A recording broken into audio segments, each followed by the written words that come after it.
orar mais uma vez.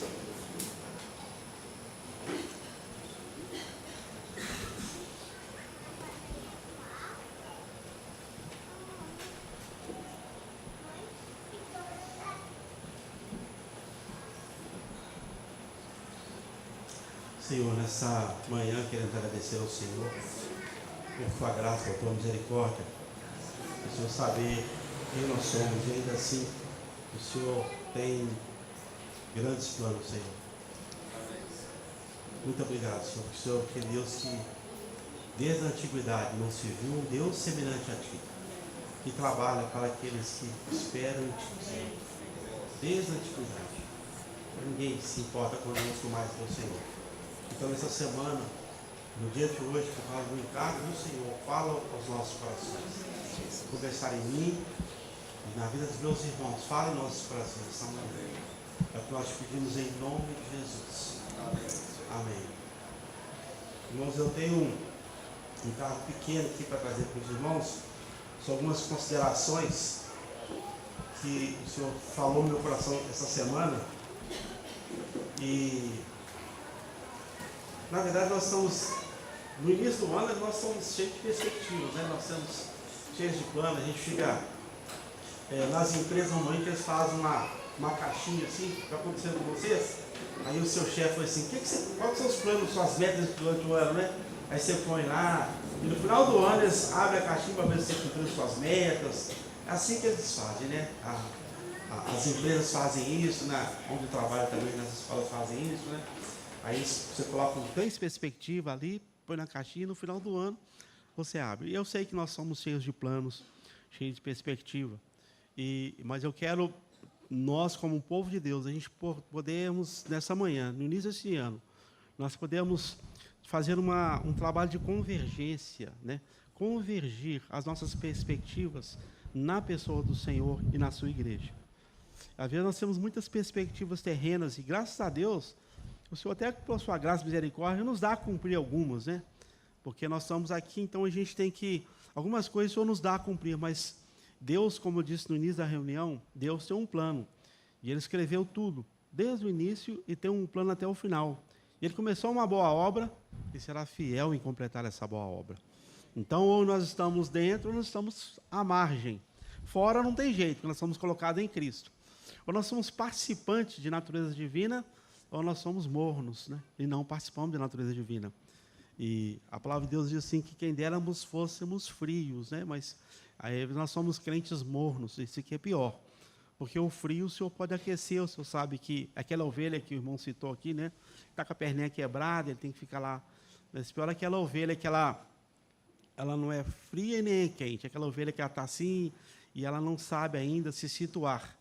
Essa dá mais trabalho que aquela ovelha que o Senhor tem que quebrar a perninha para ficar quietinha. E pelo menos está imobilizada, ela não faz nada de errado, né? Mas eu quero ler com os irmãos aqui. Na verdade, raramente eu já não há ali quase poucos comentários. Depois, até o Neco, se tiver algum comentário desse assunto aqui, você pode trazer para mim, viu, Neco? O Neco tem uma biblioteca boa ainda. Mas aqui, esse irmão aqui, né, esse pregador, está no livro de Eclesiastes. Por que eu quero trabalhar o assunto de convergir nossos propósitos para Deus? Porque esse pregador aqui, o Eclesiastes, que é Salomão, o que ele fez? No final da sua vida, o último estágio da vida dele, ele pôde fazer um depoimento da sua própria vida, né? Ele falou a respeito de si mesmo. E ele, né, interessante, eu nunca vi alguém novo falar sobre esse assunto. Acho que eu tive que ficar velho para falar desse assunto também. Mas para você que é jovem, né, quem sabe Deus possa conquistar o seu coração para isso. Porque as pessoas falam assim, mas é lógico, esse aqui já estava velho, já fez tudo que a vida pode permitir, e agora ele está falando desse assunto. Mas isso aí ele escreveu pela advertência nossa. Quem sabe os jovens aqui possam realmente dar uma melhorada, assim, uma virada um pouco de direção, e também convergir parte dos seus planos, ou total dos seus planos, para o Senhor. E nós que já estamos mais avançados em dias e anos, possamos, muitos de nós, até voltar para esse eterno propósito do Senhor, né? Até mesmo retrocedermos em alguns passos e voltar. Mas eu quero chamar a atenção aqui, só para me fazer um pano de fundo que eu quero compartilhar, tá, irmãos? Diz assim, Eclesiastes 1, a partir do versículo 1, né? Não dá para excluir 1, né? Palavras do pregador, filho de Davi, rei em Jerusalém. Vaidades e vaidades. Diz o pregador, vaidade, vaidade. Tudo é vaidade. Que vaidade tem o homem do seu trabalho que faz debaixo do sol? Uma geração vai e outra geração vem, mas a terra para sempre permanece. Nasce o sol, põe-se o sol e volta ao seu lugar onde nasceu. O vento vai para o sul e faz seu giro para o norte. Continuamente vai girando o vento e volta trazendo os seus circuitos.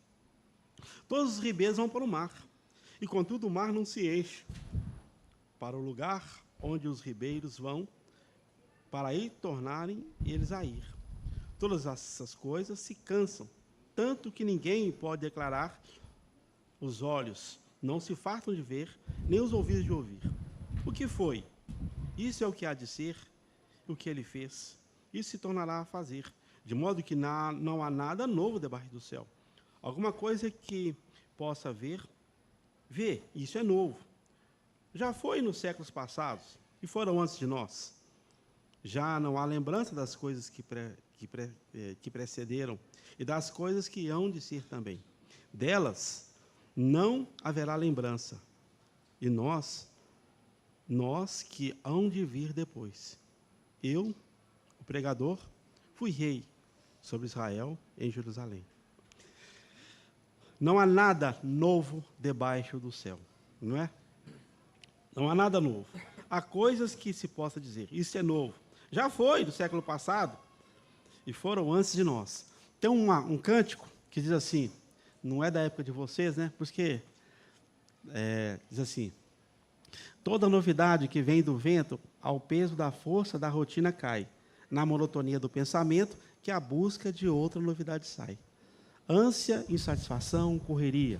Luta, experimentação, noite e dia. Passados dias, horas de sorte, tristezas, sonhos negros, gosto de morte. Mais que novidade que vem do vento, pois cada momento ensinamento traz. Cristo é tudo para todo tempo. Quem nele se encontra, não procura mais. Amém? Mais que novidade que vem do vento, né? E cada momento ensinamento traz, Cristo é tudo para todo tempo.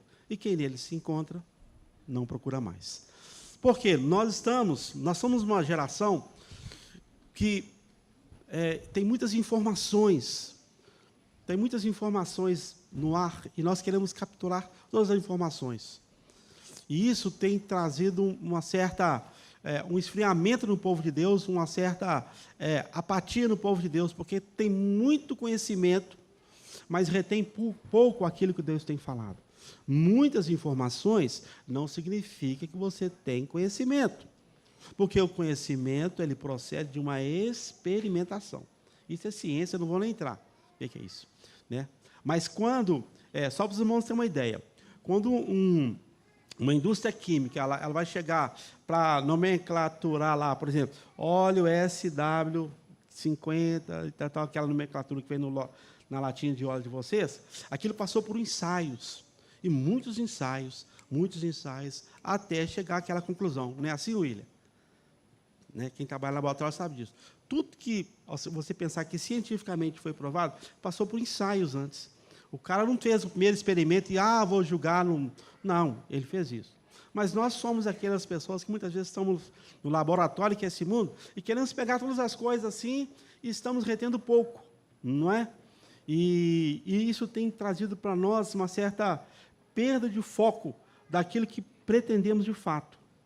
Porque são novidades, tudo que você pensa assim, isso é novo, já aconteceu, já se fez, já foi e ainda será. E nós somos pessoas que estamos tentando pegar tudo com a nossa mão, né? Às vezes lá em casa está eu e minha esposa. Às vezes você quer ver um filme, a gente demora eu demoro quase uma hora, né, Rosa? Porque você passa assim, né? E a televisão já vem com esse negócio tudo pronto. Você não consegue. Esse é bom, esse é ruim. E você vai, quando você assustou, já foi 1 hora. Porque é tanta informação na sua tela ali. Não é verdade, irmãos?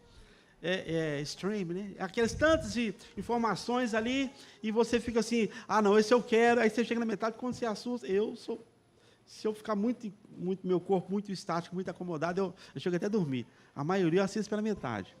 Por quê? Não estão muitas opções? Assim também, né? É só para os irmãos entender onde eu quero chegar. Às vezes, nós ficamos buscando muitas coisas e perdemos o foco naquilo que realmente é essencial, não é? E eu vou ler 2 textos com os irmãos, para nós entender onde eu quero chegar no dia de hoje, para que nós possamos nos focar naquilo que realmente é determinante para a nossa vida, aquilo que realmente faz sentido para nós, né? E esse senhor aqui, já velho, ele viveu tudo que a vida pudesse ter dado a ele de experimento. Ele percebeu que tudo é vaidade, e nada é novo debaixo do sol. E tudo é como que correr atrás do vento. Você sabe que a coisa mais... Sabe qual que é o medo da morte? Sabe por que muitas pessoas têm medo da morte? É que quando ele contempla a sua existência. Não é verdade? Ele olha para trás e fala assim, nossa, eu não fiz aquilo não realizou na minha vida, e agora está chegando a minha hora, né? E a fila está andando, né? Porque a ceia está chegando, e está chegando a fila, agora é a hora de fulano. Aí você contempla a sua existência e fala assim, nossa, minha vida foi muito vazia, muito sem sentido, não é? E aí realmente nós temos que ficar muito apavorados com essa eminência de um fato que ele é real e destinado a todo ser vivente, dessa visita tão indesejável e inoportuna que chega na casa da gente, não é verdade? Mas quando você olha para trás, como Paulo diz assim, combati o bom combate. Me ajudem aí. Corri a carreira, combati o bom combate. Não é isso? E agora, uma coroa de glória está me aguardando. Ô, irmãos, que bom, né? Pudesse o Fred dizer assim, combati o bom combate. Mas ele só tem 16 anos, 16, né? Tá bom. Combati o bom combate. Mas cada um de nós pode combater o bom combate, não é? Porque todo dia você olha para trás, eu combati o bom combate. Aonde eu combati? Eu combati o bom combate. É interessante você olhar para trás, mas quando você olha para trás, você fala assim, Senhor, tantas coisas que eu tentei tocar com as minhas mãos, que eu tentei fazer, e não tem sentido nenhum para a minha vida, né? E eu olho para trás, não tem nada, né? Um irmão estava até brincando, há muito tempo atrás, a gente conversando sobre biografia, o irmão escreveu assim, minha biografia vai ter só aquela fotinha da formatura do primeiro grau, do fundamental, né? Filho de fulano, Beltrano, não tem nada escrito a meu respeito. Eu falei, pois é, seiva a Deus vivo, que você vai ter histórias para contar. Ande com o Senhor, você vai ter histórias para contar. Né? Seja perto de Deus. Eu busco no meu coração, para mim e para os meus irmãos, que aquele momento de testemunho não seja só dia 31 para primeiro, 1 ou 2 irmãos, mas que sempre, muitos irmãos possam estar incomodando os irmãos, eu quero dar um testemunho que Deus fez na minha vida. E às vezes chega no final do ano, tem 2 ou 3, mas isso tinha que ser um fato corrente na igreja, né? Que é o que Deus tem falado ao seu coração e o que Deus tem operado na sua vida. Mas eu sei que informação tem muitas coisas, né? E nós temos um grande playground chamado internet, inclusive até a internet gospel, é um grande playground, que se posta de tudo, de todos, as pessoas ficam lá colhendo um tanto de informação, mas não absorve nada, né? Não consegue reter nada. E é assim que acontece conosco. A gente, talvez, na nossa experiência diária de professor, você ensina um aluno um dia, no outro dia, ele, o que você falou mesmo não sabe. Ele não retém nada. Não é assim, Sherlon? A gente fala, dá uma aula um dia, no outro dia, pergunta ao aluno, o que fez? Não sabe, não é verdade? Mas o que você deu? E eu trabalho com meninos de 6º e 7º ano, 13, 14 anos, 12, 13. Aí que eles não sabem nada, me dá que eu dou aula de inglês, aí que eles não sabem nada mesmo. Tem que estar sempre repetindo, né? Ainda mais ele que dá física. Os irmãos entendem? Nós não retemos nada. Aí chega lá fora, o que o irmão falou? Não sei, só sei que a palavra foi boa. Assim, né? O que ele cantou? O cântico foi bom, mas qual o cântico? Aquele. Aquele, só, que o Juninho tocou bem demais. Mas, irmão, você acabou de reunião, você não sabe o cântico que cantou. Está vendo? E está ficando cada vez pior, né? Tem um estudo que eles estão fazendo recentemente, né, que o adolescente, ele tem a capacidade de registro dele, 8 segundos. É muito pouco. Ou seja, ele vê uma coisa, uma palavra que você fala para ele. Ele guarda 8 segundos. Você perguntar muito depois, ele não sabe o que falou mais. Olha como é que está a mente desses adolescentes e crianças. Está muito pouco a qualidade. Eu fiz esse teste na sala com os meninos, realmente eles esquecem mesmo. Né? Talvez você tenha que sair de muito, não. Cantou aquele cântico, o irmão leu aquele salmo, o irmão orou assim, pelo menos alguma coisa, tem que reter. Agora sai daqui, não sabe nem os cânticos que nós cantamos. Isso acontece conosco, também comigo às vezes. Às vezes fica assim, o que cantou mesmo? Eu sei que eu vou levar um para casa hoje, né? Vem resplandecente sol de justiça ao Senhor, né? E és Deus e me conhece como sou. Esse eu solicitei, eu não posso esquecer, né? Não é possível, né? Esquecer os próprios cânticos que eu solicitei, aí está muito ruim a mente. Mas nós somos assim, né? Nós acabamos de ler Eclesiastes, no final do Renan fala, qual versículo primeiro que eu li? Ah, não sei, irmãos, acho que foi lá, sei lá. Né? Porque a nossa mente está muito cansada, está buscando. Né? Eu não vou nem falar em meditar, né? Porque isso não é nem da nossa cultura, nós como ocidentais, mas meditar na palavra de Deus é para você guardar a palavra de Deus. Meditar na palavra de Deus é você tentar recapturar aquilo que o Senhor tem falado em seu coração. Né?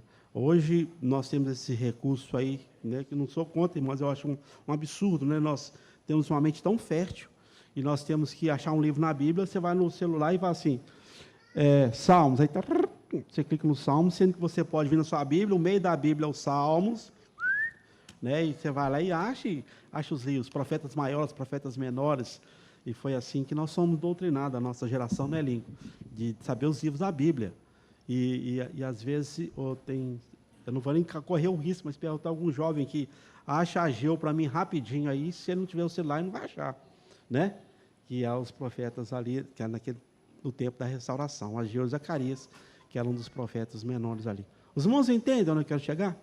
Que nós estamos no começo do ano, então nós temos que começar a convergir a nossa mente, uma dieta espiritual, né, de internet. Eu sei que tudo que o grupo da igreja é muito movimentado, é uma bênção, continue assim, mas faz uma dietinha, né, um jejum intermitente aí de internet, né?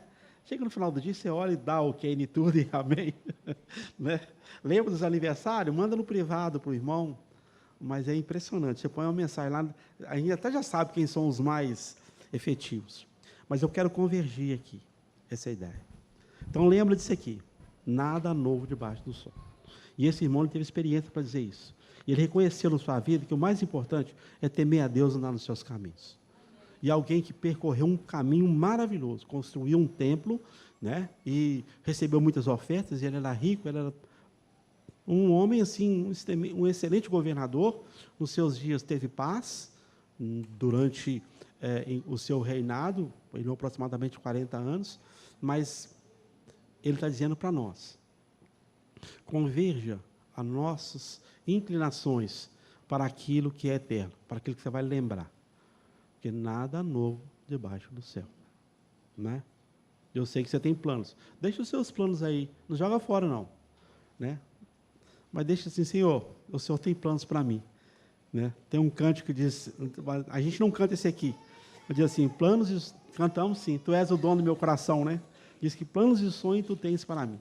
Eu, maravilhado, digo, eis-me aqui. Quero agradar-te e cumprir teu querer. Caminhando em graça, vou obedecer. Eu quero ler 2 trechos aqui para vocês perceberem como até os discípulos que andaram do Senhor Jesus, às vezes eles esqueceram algumas informações que eles receberam. Então, Mateus capítulo 16. Mateus 16 diz assim.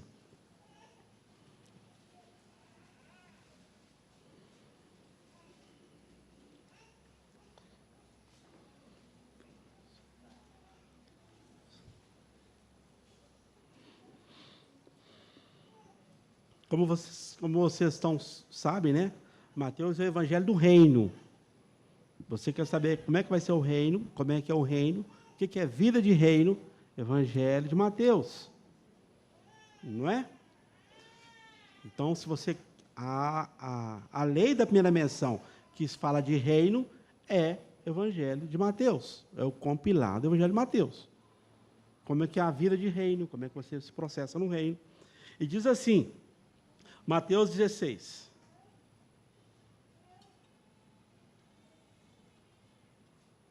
A partir do 13.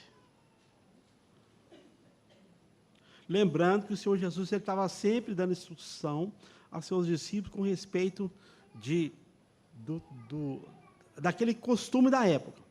E o costume da época, só para os irmãos só fazer um pano de fundo para não entender.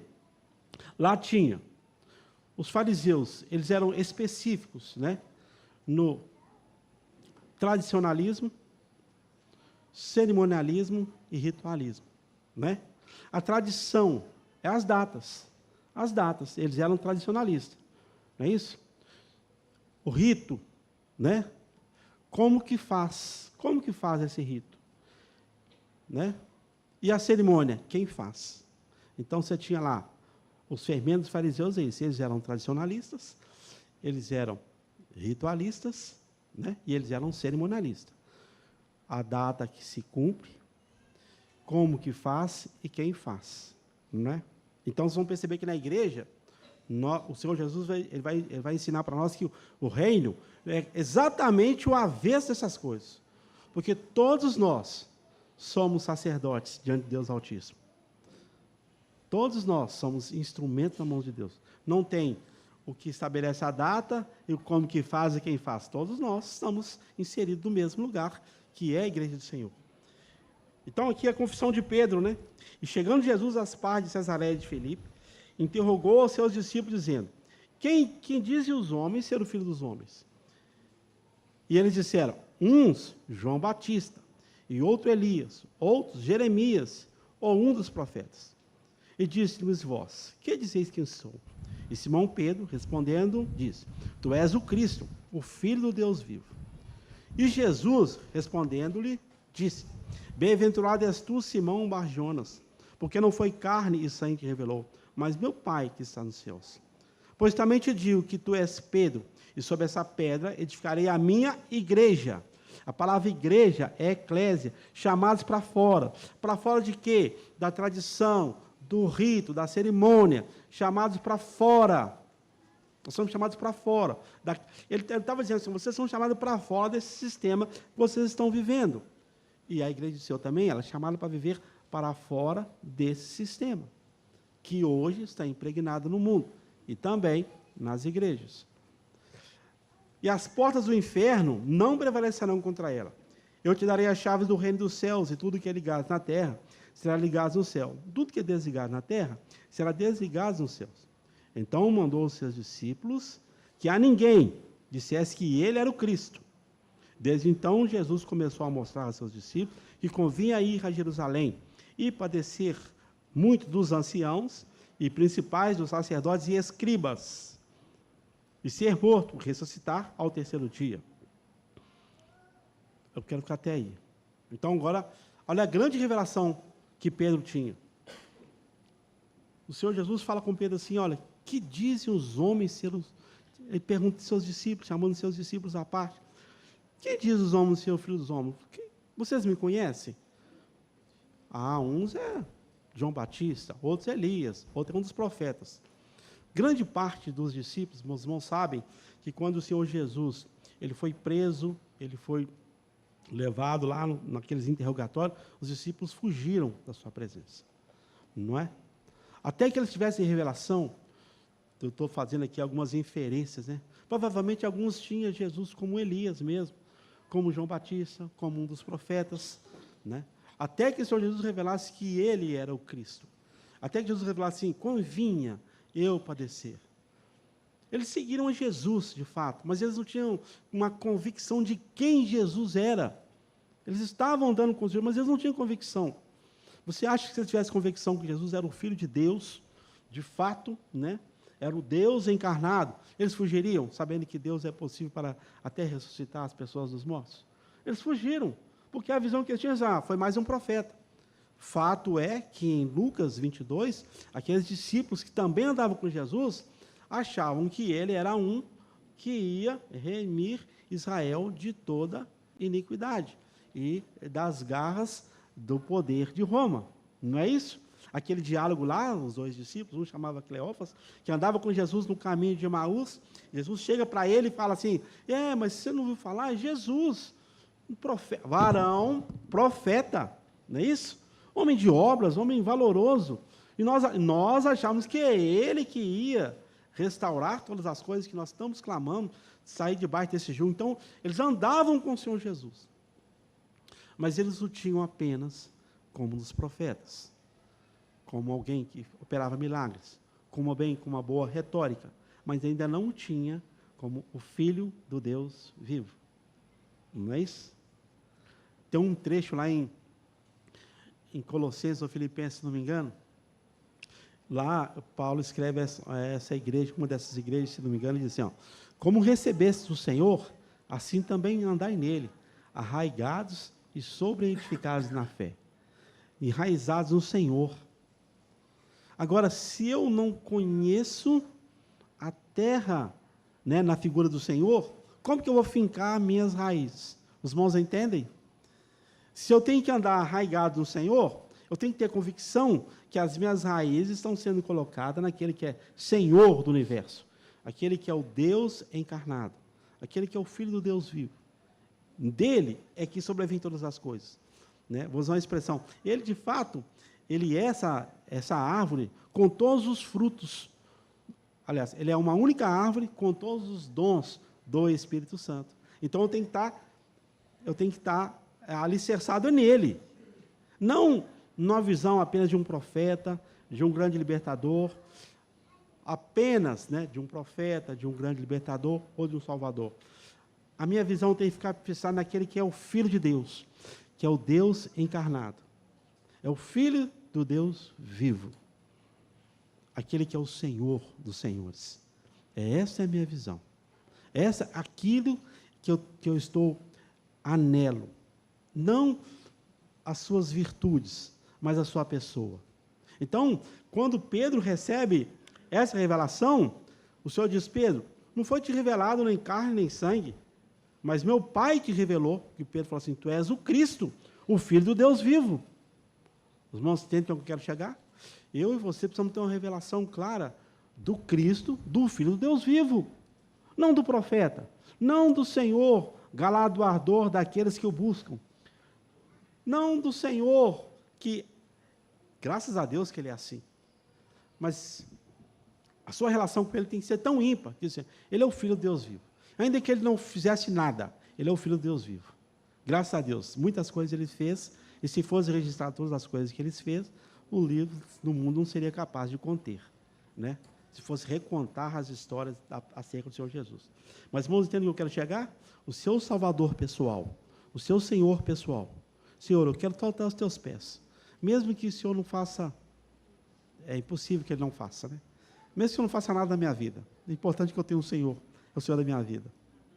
Irmãos, entendem o que é o ímpar? Porque todas as coisas vão e vêm, não é? O profeta dizia: gerações após gerações. Não há nada novo debaixo do céu. Mas ele tinha convicção do Deus que ele servia.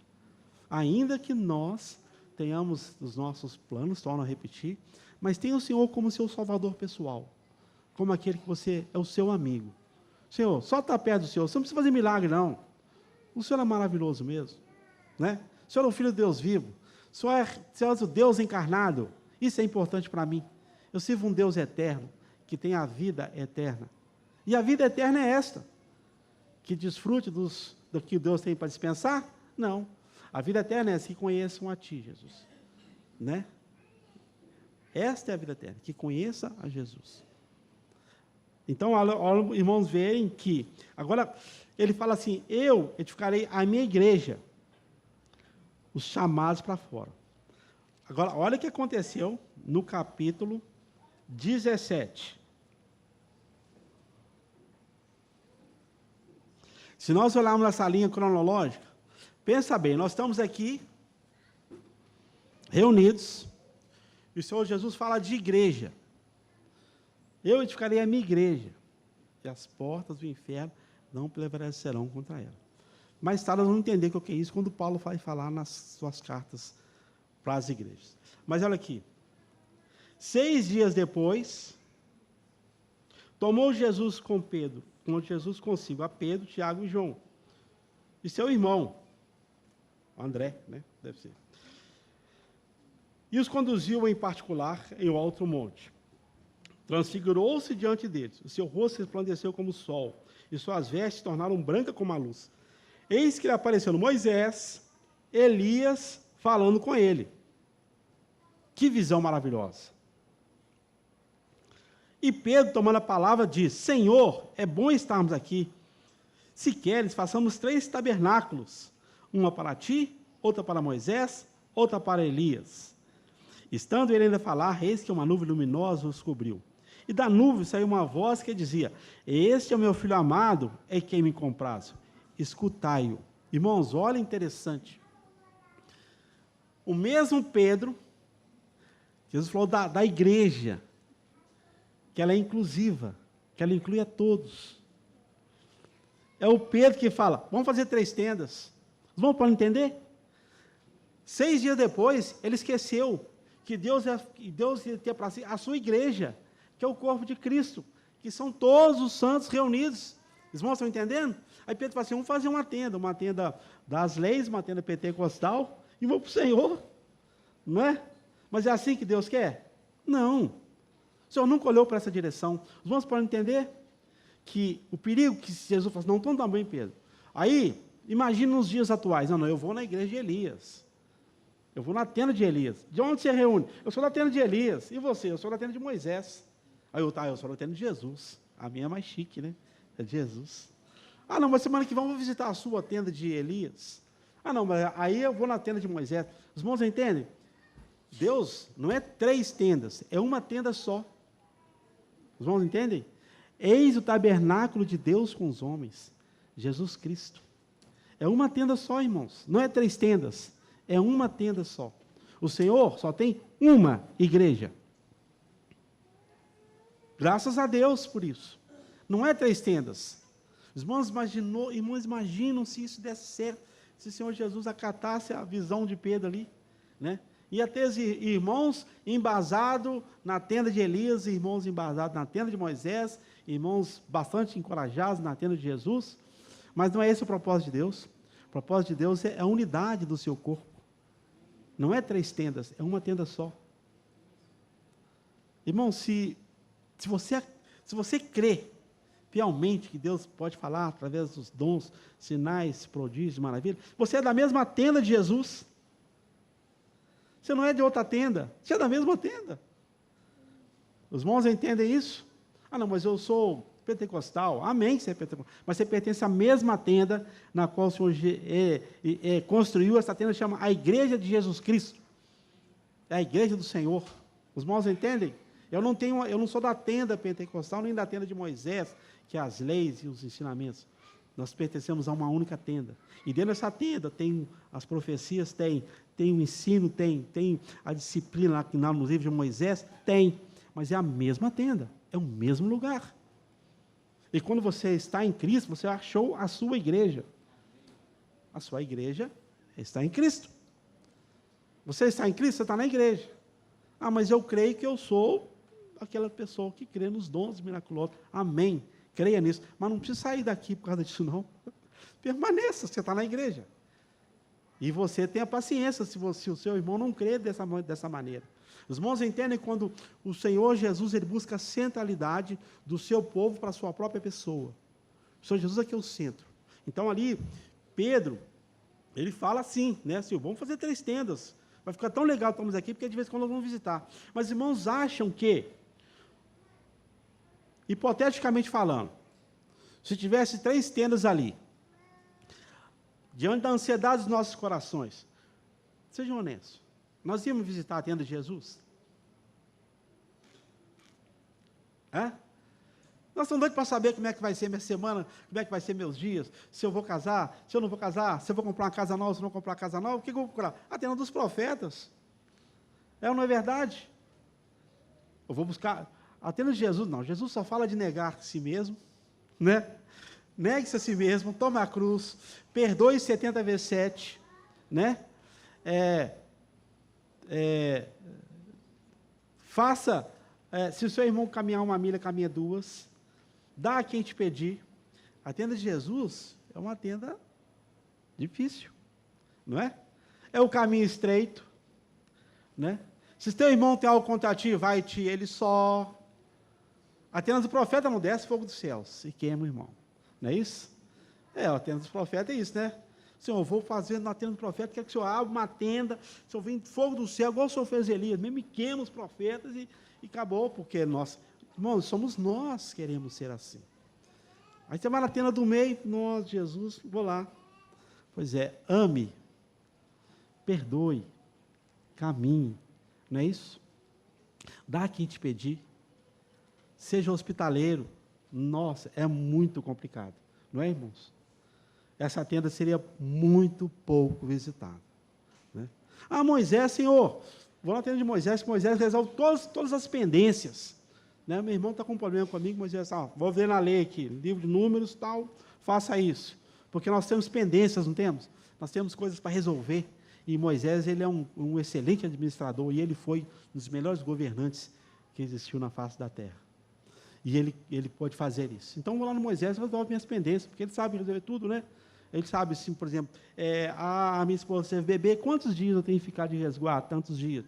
E como é que faço para a purificação? É assim, eu quero servir a Deus e tal, bacana. E ele vai ensinar todo para você, todos os ritos que você precisar pensar, ele vai te ensinar. E nós queremos andar assim, né? Nós queremos andar bem quadradinho. O que eu posso fazer para agradar a Deus? Não é isso? Aí nós vamos na tenda de Moisés, porque eu quero ser bem instruído, eu quero ser um soldado, eu quero ser bacana. Não está errado você ser instruído, ser soldado. Só que a fonte tem que ser a tenda do meio, que é do Senhor Jesus. Não é a tenda de Moisés, senão você vai ficar legalista. E se você ficar legalista é complicado, não é? E se você vai para a tenda dos profetas, vai ficar muito místico aí, e é mais complicado ainda. Mas para a tenda do Senhor Jesus, o Senhor ele é cheio de graça e de verdade. Ele vai ensinar você a andar dentro da lei, porque a lei do Senhor é perfeita e restaura a alma, o testemunho do Senhor é fiel, e dá sabedoria aos simples. São mais desejáveis do que o ouro? Sim, mais desejável do que o ouro depurado, são mais doces que o mel e o destilar dos favos. A lei do Senhor é bom, né? Mas a lei e os profetas, tudo na pessoa, na tendinha de Jesus, porque lá ele vai ensinar, né? Os profetas, eles falaram até Jesus. Jesus ele é o profeta de todos os tempos. E ainda hoje fala. Havendo o Senhor falar aos nossos pais pelos profetas, nesses últimos dias não falou pelo seu Filho, ao qual constituiu o herdeiro de todas as coisas, como também fez os céus. Os irmãos entendem isso? Onde eu quero chegar? É que Jesus, ele precisa de centralidade na nossa vida. Eu sei que você está querendo servir o Senhor de todo o seu coração, mas a palavra de Deus assim, ali foi Paulo que falou, né? Mas também é a palavra de Deus, né? Ele fala de nós sujeitarmos a Deus, resistir o diabo e sujeitarmos a Deus, né? Nós temos que sujeitarmos a Deus pelo Espírito Santo. E Jesus agora ele fala isso, ele fala assim: eu enviarei Elias? Não. Eu enviarei Moisés? Não. Eu enviarei o Espírito Santo, que vos ensinará todas as coisas. É um trilho, né, irmãos? Aqui você tem a lei e os profetas, e o Senhor Jesus é essa locomotiva que move essas coisas. Não pode andar só com uma perna só. Você não pode ser só profeta. Também não pode ser só com a lei. Tem que andar com os dois. E quem pode te colocar nesse equilíbrio? A pessoa do Senhor Jesus. Os irmãos podem entender? Eu vou encerrando aqui, porque na verdade essa é a ênfase que eu queria dar. Porque o Senhor Jesus, ele é esse, que ele precisa, ele precisa dessa centralidade nas nossas vidas. Que diz o homem ser o filho do homem. Eu quero só encerrar com uma figura que eu vou só citar, para os irmãos entenderem. O Senhor Jesus, no livro de Mateus, ele está sempre combatendo essas coisas que eu já falei, que é o cerimonialismo, né? A religiosidade da época, da tradição, ele estava combatendo essas coisas. E ele colocou uma expressão interessante. Não se deita remendo de pano novo em vestes velhas, e nem se põe vinho novo em odres velhos.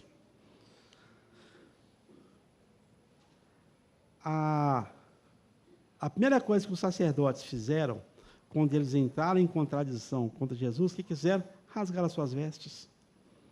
Não é isso? Sabe por quê? Eles não tinham nada para apresentar diante do Senhor Jesus que fosse sustentável para que pudesse acusar. As vestes, irmãos, falam de atitudes externas. Muitas vezes nós queremos colocar vestes novas em remendo, em pano velho. Não vai dar certo. Por isso que eu falo que as informações são esses remendinhos novos, essas novidades que põe. Você vai se remendando aqui. Mas tudo bem, pode ser que nós até conseguimos perceber, o irmão o cara está sabendo mesmo, ele sabe muita coisa. Como é que ele tem muito entendimento, ele lê muita coisa, ele posta muita coisa, ele é um cara crescido. Pode ser um tanto de remendo que você está colocando. Sabe por quê? O Senhor Jesus estava falando isso relacionado aos fariseus. E não tinha naquela situação ali uma classe de pessoas que tinha mais notoriedade do que os fariseus. Primeiro, eles tinham vestes, e segundo, eles eram um povo reservado. Mas falou assim, olha, acautelai-vos do fermento dos fariseus e dos saduceus. Que os fariseus eram hipocrisia, e dos saduceus porque não criam na ressurreição. Depois ele falou também do fermento de Herodes, mas não é a ênfase que eu quero dar aqui. Quando você e eu estamos apenas focados em nos enchermos de informação e dispensar, falar, não, eu sou muito bom, como é que eu sei tanta coisa? É o mesmo que remendo, irmão.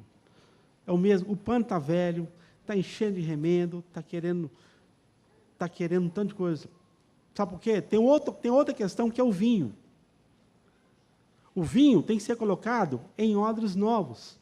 Porque se o vinho ser colocado em odres velhos, quando o vinho fermentar, ele vai romper o odre. O vinho, ele passa por um processo de decantação. Tem uma expressão lá, parece que está no livro dos reis, fala assim, Moabe não quis ser mudado de vasilha em vasilha. Né? Tanto que nem alterou o sabor, e acabou se assentando em suas fezes. Todo irmão, vinho fala de vida interior, fala de processo em que o Senhor vai te decantando aqui, e decantando ali, e vai te decantando, até você ser vinho bom. E esse processo de decantar não é fácil. Irmãos, é inteiramente normal que crentes como nós passamos por lutas. Não tem crente, sabe, fora de série. Não, nunca estou em luta, estou sempre perfeito, irmão. Você não foi virar de vasilha em vasilha, porque esse processo é doloroso. O processo de ser virado de vasilha em vasilha é doloroso, porque as fezes do vinho, né, eu já visitei, né, vinícolas para conhecer o processo. Passa assim, aí fica uma borra lá, aquela borra eles levam para um laboratório, fazem adubo, que é rico em licopeno, né, um negócio muito bom, fazem remédio, etc. Mas eles pegam aquilo ali e trocam, vai mudando. Outra coisa, o vinho ele fica em lugar de umidade e pouca luz. Isso aqui, né? Escondidinho ali. O Senhor vai trabalhando, irmão. Isso é o trabalhar de Deus. É escondido. O Senhor vai mostrando para você as suas imperfeições. São suas fezes que vão ficando ali. Aí você arrepende, confessa e deixa. E o Senhor muda de odre. O Senhor vai confessar, aí você vai te mostrar mais imperfeições. Aí você vai deixando aquelas fezes. E as fezes, irmãos, eu não tenho outra palavra para falar. Não é fezes de fezes. Os irmãos entendem, né, irmãos? Tem alguma palavra aí que pode... Então, eu estou falando de fezes, daquilo... Resíduo, melhor. Não estamos falando assim, irmão, estou falando fezes na reunião, é complicado. Mas é o resíduo, irmãos, tá? Então, tira aí. A edição tira a fezes aí, põe resíduo. Porque está difícil hoje, né? A informação está demais, né? Aí o irmão fala assim, o irmão falou de fezes na igreja lá, irmão. Nossa, o irmão falou fezes o tempo todo. É assim, a informação está aí, né? E o cara não leu o contexto, né? Não. Aí o resíduo do vinho fica. Isso são os nossos pecados, irmãos. Isso são as nossas imperfeições, isso é o nosso eu, o nosso ego, sabe? A nossa soberba, a nossa incredulidade. Fica naquele óleo ali. Mas está pronto? Não. Muda para outro. E o Senhor fala, você é orgulhoso. É mais resíduo que tem que ficar. E você vai te trabalhando, até você chegar aqui, igual esse eclesiástico aqui, ó, né? Sou velho, tudo é vaidade, é bobagem, eu corri atrás do vento, eu fiz tanta coisa, eu conquistei tanto, mas não vale nada, o Senhor é mais importante na minha vida. Os irmãos entendem isso? O que é ser mudado de vasilha em vasilha? Alguém aqui está aquele vinho fresquinho que o Senhor possa tomar? Eu, a partir de mim, acho que não. O Senhor eu tenho que ser mudado de muitas vasilhas em vasilhas. Moabe não quis isso. Moabe não foi virado de vasilha em vasilha. Então, eu quero encerrar, né? Para que nesse ano que nós estamos começando, né, você coloque diante do Senhor. Eu acho interessante, tem um canto que a gente canta, né, Julinho? Coloque então diante dele a sua petição. Eu mesmo já experimentei a tua bênção. Como é que continua? Pois o poder, né? Eu também estou bom para esquecer, né? Porque Jesus já fez por mim. Porque Jesus já fez por mim, sim, tudo. Ele fez por mim. E o poder tem o teu nome, pois tudo fez. Ele já fez por mim. Nós andamos num caminho que está pronto, não é? Anda nos meus caminhos. Né? Nós traçamos caminho para o Senhor abençoar. Nós andamos no caminho do Senhor. Né? Aí, Senhor, eu estou cego, não consigo ver os seus caminhos. Ele vai mostrar o seu caminho. A palavra de Deus lá, em Eclesiastes, não, Provérbio 4, 18, diz assim, 16, 18, diz que a vereda do justo é como a luz da aurora, que vai brilhando, brilhando, até ser dia perfeito. A vereda de Jesus é como a luz da aurora. Ela vai brilhando, brilhando, brilhando. Nós andamos nesse caminho até o nosso dia ser perfeito, porque Ele é perfeito. E nós andamos nesse caminho. Amém, irmãos? São essas considerações que eu quis deixar com os irmãos. Né? Coloque diante dele, Senhor, me convirja para o teu propósito, para aquilo que o Senhor quer falar comigo, me convirja para a tua própria pessoa. Isso é tão importante, mesmo que eu não tenha nenhuma representação maior, né, na vida pública, né, na vida como cristão, mas o importante como vinho, eu seja algo que o Senhor possa degustar naquele dia, naquele banquete celestial, né, que eu possa ouvir do Senhor, servo bom e fiel, né, te dei pouco, mas sobre muito te colocarei. É isso que eu quero de nós. Amém? Depois o Samuel vai dar os avisos para nós, né, Sam? E se precisar, a gente vai dar uma ajuda aqui. Senhor, muito obrigado pelo dia de hoje, Senhor. Muito obrigado pela tua palavra. O Senhor é a centralidade da nossa vida, Senhor. Eu sei que cada um de nós, a começar em mim, temos muitos planos, Senhor. Mas queremos convergir na tua pessoa, Senhor. Nos dá a entender os teus caminhos, nos dá a entender o teu propósito, Senhor. Como o Senhor pode fazer isso em nossas vidas. Então eu peço a Ti, em nome de Jesus, a cada irmão aqui, adolescente, criança, cada um de nós, possamos receber essa palavra do Senhor. E reter em nosso coração, Senhor. E aquilo que não procede, o Senhor venha retirar também, Senhor. Oramos a Ti, pedindo a Tua bênção, em nome de Jesus. Amém.